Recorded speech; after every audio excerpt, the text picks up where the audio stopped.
बिटिसिनि मानगोनां चिफ प्रमद बर' बिथांनि बिटिआर एकर्डनि नामाव मोननाय जा 5 बोसोर सरकार अफारनि सरकार बियो दाख्लै 31 थारिखआव जोबफैबाय। दा बिथांनि सरकारा ग्रेस पिरियडआवसो दं आरो बे ग्रेस पिरियडआव थानाय सरकारा फैफिनगोन होननायनि खुनु गेरेन्टि आरो वारेन्टिबो गैया। थांनाय साराय बोसोर बिथांमोनहा मालायनि आशीर्बादाव बिराद दुगा दुगा लेक्सार बानायबोबाय, किन्तु थांनाय दाख्लैसो मास मोननैसो आगोलाव जेब्ला बिजेपिनि स्टेटनि प्रेसिडेन्ट मानगोनां दिलीप शइकिया बिटिसिनि इलेक्सनखौ हारसिङैनो गेलेगोन होननानै डिक्लेयार खालामबाय, अब्लानिफ्राय इउपिपिएल दोलोआव बांग्रि मावनाय बायदि बिथांनि नेताफ्रा गिनानै दङ आरो बिथांमोना दिनैसिम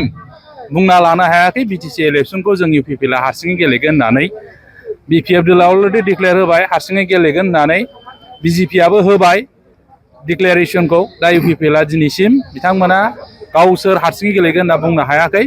बावनो बुजियो बिथांमोना थांनाय साराय बोसोराव मालायनि सायाव निर्भर खालामनानै जाबायदि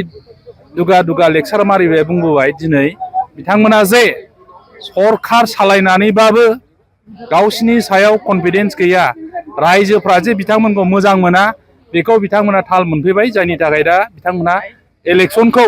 सम मथे फाथिनांगौ होननानैबो बिथांमोना बुंनो हानाय गोहो गैया। आरो बे जोंनि थाखाय बिराद दुखु गोनां,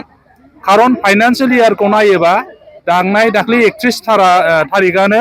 लास्ट होनजायो। मोनबा फाइनान्सियेल इयार बिथांमोना इतिमध्ये बाहायनो मोनबाय।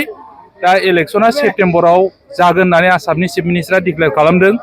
दा बेहाय बिटिसिनि बासि रायजोफ्रासो गोबां लकसान जागोन। इलेक्सना जुदि एप्रिलाव जानायमोनबा दिनै जौगानायनि खामानिखौ 25-26नि जानाखि फाइनान्सियेल इयार बेनि बाजेटजों गोबां खामानि मावनो हागौमोन बिटिसि ओनसोलाव, बेयो रोखा आरो। दा बिथांमोनहा जेसेबांखि दुगा दुगा मानो दिनैनि दिनाव गावसोर जे देरहाया, सरकार दाफिननो हाया इउपिपिएलआ, बेखौ थाल मोननानै दिनै थोर गिनानै दङ। आरो बिपिएफ हान्जाया जे एबार सेप्तेम्बराव जाबा इलेक्सन जाबा जे सरकार दागोन बेखौ मिथिनानै दासिम बिथांमोना गोबां गिनानै दं होननानै जोंनाव इउपिपिएलनि माखासे सोरांसागिरिफ्रा जोंनो फोरमायहरदों। दा बेखौ जोङो मिनिनोबो ओंखारदों, रागा जोंनोबो ओंखारदों। बिथांमोननि जानाखि आखल, गिनानै इलेक्सनखौ फावसायनो थिननो नागिरबाय थानाय, बिथांमोनाथ' सानो हायोबा इलेक्सनखौ डिसेम्बरसिमबो लांनांगौ, बे रोखोमनि बिसोरनि गेजेराव सिन्था सरसा जादों। दा बियो जोंनि बिटिसि बासिनि थाखाय दुर्भाग्यजनक खोथा आरो। बहुदआनो जेनगोन। उदालगुरि हिसाबै दिनै गबिन्द चन्द्र बसुमतारी बिथाङा डिपुटि चिफ भैरबकुन्द समस्तिनिफ्राय देरहाबोनानै फैदों। बिथांनि फिल्डआबो जथेस्थ गाज्रि। बिथांजों लोगोसे इएमफोर जेरै उकिल मोसाहारि कुसुगाव हिसाबै बिथांनि परिस्थितियाबो जोबोद गाज्रि। डक्टर निलुग स्वर्गियारि रौता समस्ति, बिथांनि समस्तियावबो जोबोद गाज्रि। जोंनाव जानाखि इनपुट्स दं, फ्राय सिटिं इएमफ्रा जेननायनि लामायाव बिथांमोना दिनैसिम बिथांमोननि जानाखि इन्टारनेल सार्भे रिपर्ट 4-5नि बारा देग्राया होननानै दाख्लै उदालगुरियाव जिरायनाय जा मोनसे सेक्रेट मिटिं, बाव बिथांमोननि दोलोनि डिस्ट्रिक्ट लेभेलनि वार्कार्सफोरनिफ्राय लिडारफोरनिफ्राय रिपर्ट लानायाव 7-6 जननिसिमल' देरहानाय परिबेस दं दिनैनि दिनाव इलेक्सन फाथियोब्ला। दा बिथांमोना जथेस्थ नार्भास, गिनाय इउपिपिएल दोलो हिसाबै बे अबस्थायाव दङ। आरो बिपिएफआ हारसिंनो दिनैनि दिनाव सेप्तेम्बराव इलेक्सन जायोबा 25तानिख्रुइ बारा सिट देरहानाय सरकार दानो हागोन, बेयो रोखा मोनसे पिक्सारा क्लियार जानानै दङ। आरो जोङो बेखौ नोजोर होनानैनो दिनै 40ता बिटिसिनि समस्तियाव अमेन बिपिएफ, इउथ बिपिएफ आरो बिएसइउ जथायै जोंनि वार्कार्सफोरखौ लानानै जोङो मा एजेन्डा लादों रायजो राजाफोरनि थाखाय, बेकार समस्या समाधान खालामनो थाखाय, सेंग्रा सिख्लाफोरनि थाखाय, बा बोराय बुरि बा हिन्जाव हौवाफोरनि बयनिबो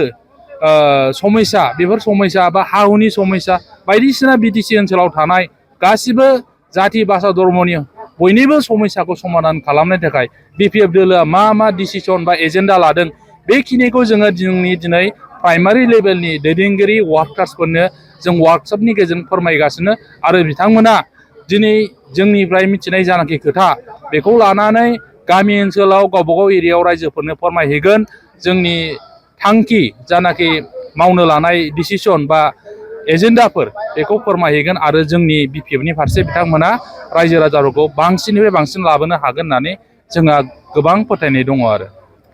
फिक्सारा स्पस्ट जाखाबाय जोंना आसाम बिजेपिनि प्रेसिडेन्ट दिलीप शइकिया बिथाङा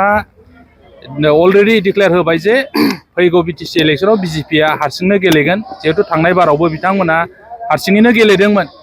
दा इउपिपिएलआ आसा खालामबाय थादों बोरैबा खुलुमला खुलुमनि सोरखौबा खुलुमनानै आथिं हमनानै थांनाय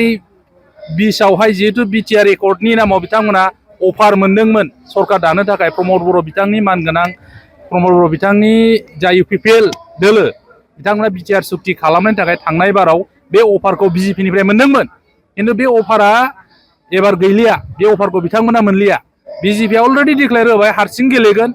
बिपिएफआ अलरेडि डिक्लेयार होबाय हारसिं गेलेगोन दा बिथांमोना ओंखायनो गिदों जथेस्थ' गिखांनाय फैदों मा जाबावगोन जोंनि इउपिपिएलनि अबस्थाया सोरखौ खुलुमबा सोरखौ आथिं हमब्ला बिजेपिआ इउपिपिएलखौ आरो अनबावगोन बेखौ बिथांमोना दा सानगासिनो माथा मारिगासिनो खिन्थु बिथांमोननि बे साननाय हास्थायनाया मोगथाङाव जाफुंला बे साननायनि थासिगोन फेलार जालांसिगोन बे दिनैनाव स्पस्ट फिक्सार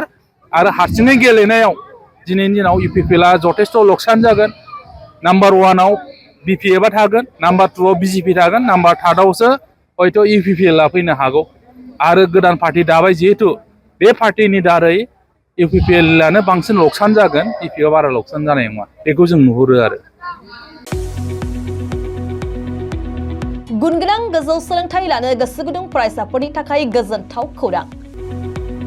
क'क्राझारनि बड'लेण्ड स्टार एकाडेमियाव फरायसाफोरनि मुं थिसननाया सोलिगासिनो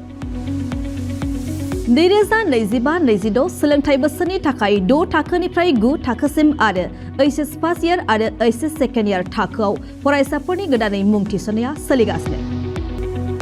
क'क्राझार सहरजों नांजाबनाय साहा फारसे साखाथि तितागुरियाव थानाय बड'लेण्ड स्टार एकाडेमि क'क्राझाराव बड' मिडियामनि 6 थाखोनिफ्राय 9 थाखोसिम साइन्स आर्ट्स कमार्स स्ट्रिमाव बड' आरो इंलिश मिडियामाव एचएस फार्स्ट इयार आरो एचएस सेकेन्ड इयार थाखोआव फरायसाफोरनि गोदानै मुं थिसननाया दासान्दि सोलिगासिनो दं